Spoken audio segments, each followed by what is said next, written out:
Hello बच्चों, चलिए प्रश्न को पढ़ते हैं। त्रिविम समावयवियों की रासायनिक संरचनाएं समान होती हैं।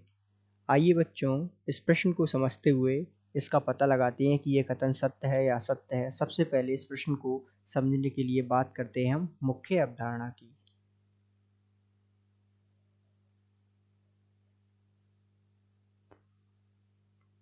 तो मुख्य अवधारणा को समझते हुए आइए हम बात करते हैं इस प्रश्न के संदर्भ में। और सबसे पहले मुख्य अवधारणा के रूप में हम समझते हैं त्रिविम समावयवियों की या त्रिविम समावयवता क्या होती है। तो आइए चर्चा करते हैं हम त्रिविम समावयवता। समावयवता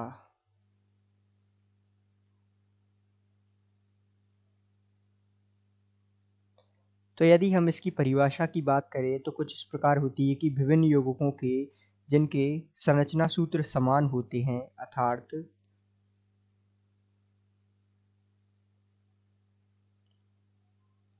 विभिन्न यौगिक जिनके संरचना सूत्र समान होते हैं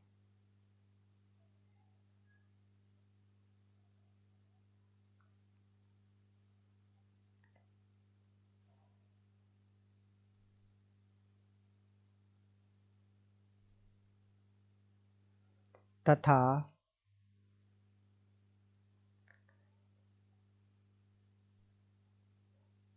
अणुओं में परमाणुओं या समूह की त्रिविम या आकाशीय व्यवस्था भिन्न भिन्न होती है। तो क्या होता है इसमें, अणुओं में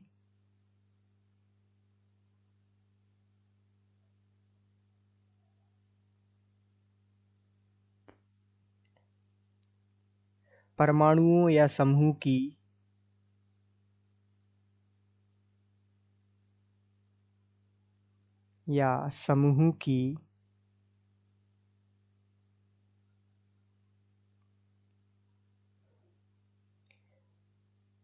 त्रिविम या आकाशीय व्यवस्था भिन्न भिन्न होती है।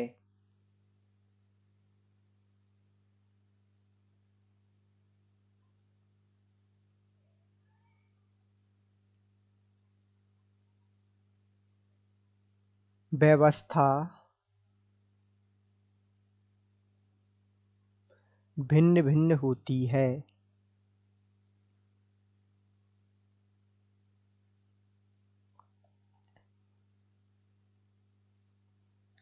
अर्थात इस बात से हम क्या समझे कि त्रिविम समावयवता में या त्रिविम समावयवियों में होता क्या है कि उनके संरचना सूत्र जो होते हैं, अर्थात उनके जो रासायनिक संरचना जो होती हैं वो क्या होती हैं, वो तो होती हैं समान, तथा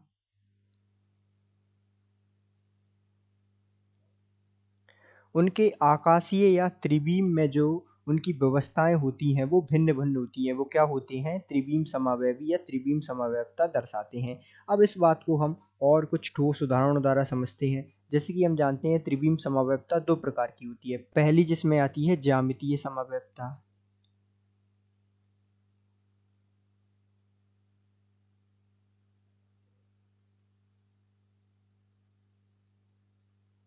अब इसका उदाहरण हम देखें ज्यामितीय समावयवता का, तो इसमें होता क्या है, मान लेते हैं हम कि CH3 CH द्विबंध CH CH3 ये कोई अणु है। यदि हम इसकी समवयवता देखें तो ज्यामितीय समवयवता में सिस और ट्रांस हम देखते हैं। तो सबसे पहले इसका हम सिस बना लेते हैं, कार्बन कार्बन के मध्य द्विबंध, हाइड्रोजन हाइड्रोजन एक ही दिशा में और CH3 एक ही दिशा में। तो ये क्या हो जाएगा, ये इसका सिस हो गया, ये इसका सिस रूप हो गया।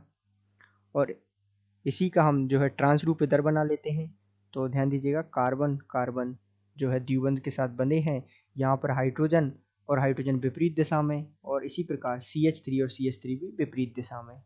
तो ये इसका क्या हो गया, ट्रांस रूप हो गया। ठीक है, तो ये जो है ज्यामितीय समवयवता में सिस ट्रांस रूप है, जिसमें ध्यान दीजिएगा रासायनिक सूत्र या रासायनिक संरचना जो है समान है, क्योंकि ये पूरा ही जो है एक है और दोनों से इन दोनों से बना, इसी से बना है ये दोनों रूप, सिस और ट्रांस।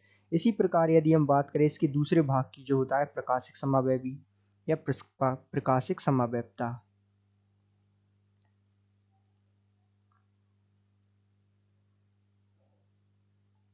तो इसमें रासायनिक जो है संरचना समान होती है, जैसा कि हम देख चुके हैं।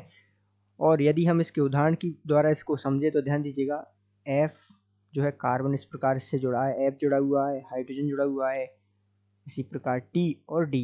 यदि हम इसका प्रकाशिक समय भी बनाएं तो बीच में हम रख देते हैं दर्पण, और इसका जो है हम प्राप्त कर लेते हैं कार्बन, यहाँ पर जुड़ा रहेगा ये F इस प्रकार जुड़ा रहेगा, और ये जो है इसका D यहाँ जाएगा, T यहाँ जुड़ा रहेगा और H यहाँ जाएगा। तो ये जो है प्रकाशिक समव्यवस्था बन गई। तो ध्यान दीजिएगा इसमें होता क्या है, पूर्ण रूप से हमने समझा कि इसमें जो है रासायनिक सूत्र या रासायनिक संरचना जो है समान होती है, और बाकी जो है इसकी आकाशीय व्यवस्था या त्रिविमीय जो व्यवस्था होती है वो भिन्न भिन्न होती है, जिसके द्वारा इसे जो है त्रिविम समव्यवस्था के रूप में जाना जाता है। तो हम कह सकते हैं कि ये जो कथन है वो पूर्ण रूप से सत्य कथन है, और इसकी व्याख्या हमने जो है विस्तार पूर्वक समझी। तो आशा करते हैं आपको समझ आया होगा। धन्यवाद।